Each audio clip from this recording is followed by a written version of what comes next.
To many buyers, real estate law in New York resembles the same level of simplicity you might expect on a transaction level.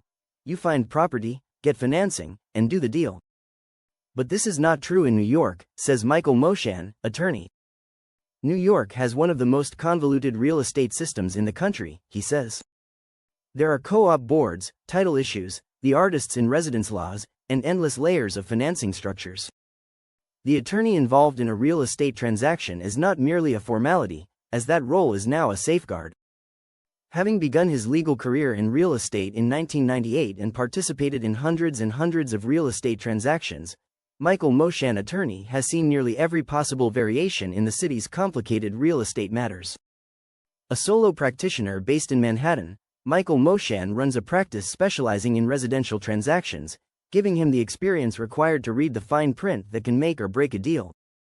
But he is not just the average attorney. His involvement adds a unique touch to the process.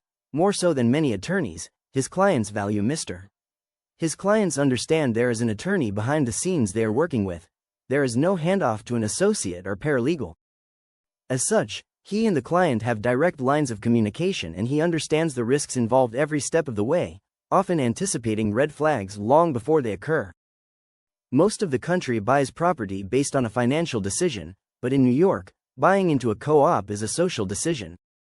Co-op boards approve or deny sales at their discretion, without explanation, often causing weeks or months when a transaction is being considered. As Michael Moshan notes, many buyers underestimate the power of a board. Co-op approval is not a rubber stamp, Moshan says. I have seen buyers with perfect credit scores and strong financial positions be denied by a board because they did not think the buyer would fit with the culture of the building. Moshan's role, essentially, is much more than paperwork, albeit another function of his job.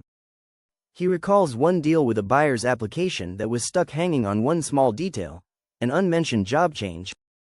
The board has the ability to share any possible info during the review, Moshan says. Fortunately, we had kept lines of communication open, so that we could process verification of the employment within hours and help push the application through. This kind of advanced attention to detail is well known and respected among brokers and clients alike. Condo properties are often viewed as being easier than the co-op experience, but Michael Moshan cautions condo transactions too can also become complicated too. Condo buyers think they are escaping the politics of the co-op board, but they are really just gaining layers of legal and financial rules and regulations, says Moshan. For example, buyers should be aware of the health of the building's finances, as that could potentially affect a future assessment of the building, or more importantly, a resale value of the buyer's property. The condo's offering plan, reserve fund, and bylaws can be just as important documents in this process as the purchase contract itself. Moshan concludes, a reserve fund, or aloof litigation, normally, is a sign of something quite serious. He recalls once he was able to help a client cancel a contract after he learned there was a lawsuit in the works with the condo association regarding the facade repair. That could mean six-figure assessments, he illustrates. At first, my client was heartbroken, but had they closed on the unit, I really believe they would have been simply thrilled to learn the amount of money they would not be spending. Most real estate agreements have few problems: defects in title, delayed financing, board rejection, etc.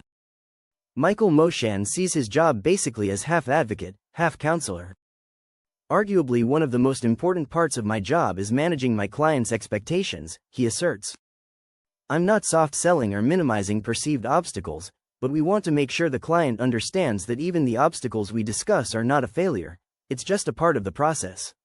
His entire process relies on communicating well, since no client should wait for days for an update, or wonder who is touching their file. Transparency builds trust, Moshan argues, whether you are purchasing your first home, or a $5 million apartment. The client has the right to the assurance of understanding what is happening in their transaction. He remembers working with a first-time buyer, who was distressed because their mortgage commitment arrived 2 days late. Instead of letting them spiral into anxiety, he was able to walk them through the next steps and received a minor extension. It all closed, and they were out of the feeling of uncertainty, he exclaims. Most of the stress came from uncertainty. The minute a client understands the pathway forward, the tension dissipates. Negotiating in New York real estate is not about who can yell the loudest, it is about who can listen best. Early in his career, Moshan thought success lay in being the toughest, or more vocal, person at the table, but now he sees it differently.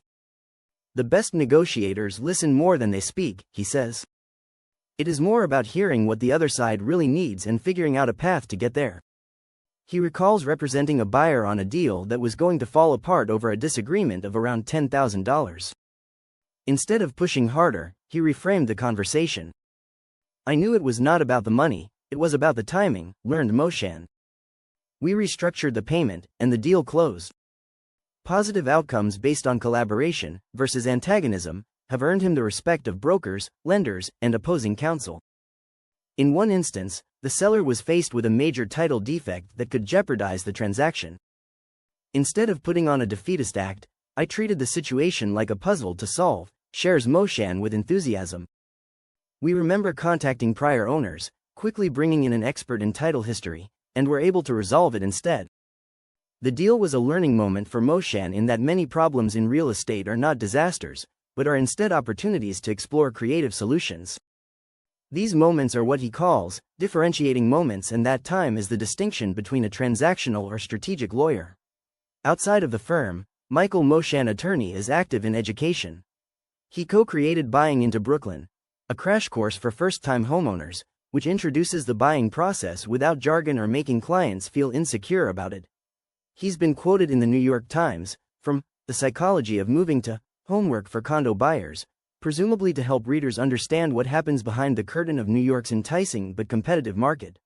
Michael Moshan has an unusually broad view when it comes to real estate, beyond the role of lawyer, as he has been an investor and title professional as well. He has run title insurance operations, dealt with lenders, represented boards, and invested in properties in the New York area. That full-circle experience, he says, informs his perspective beyond that of just formal training. When I am looking at a deal, I am not only concerned with closing the deal, he explained.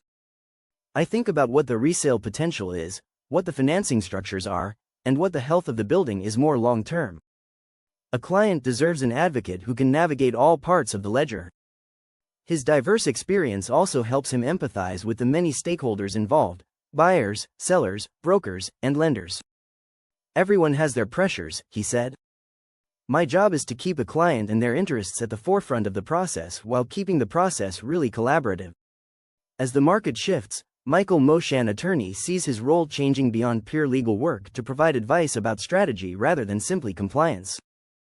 There are lines between legal, financial, and lifestyle decision-making that are beginning to merge, he stated.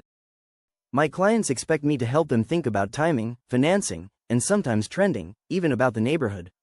In New York, it is not just about closing the deal, it is about closing the deal well.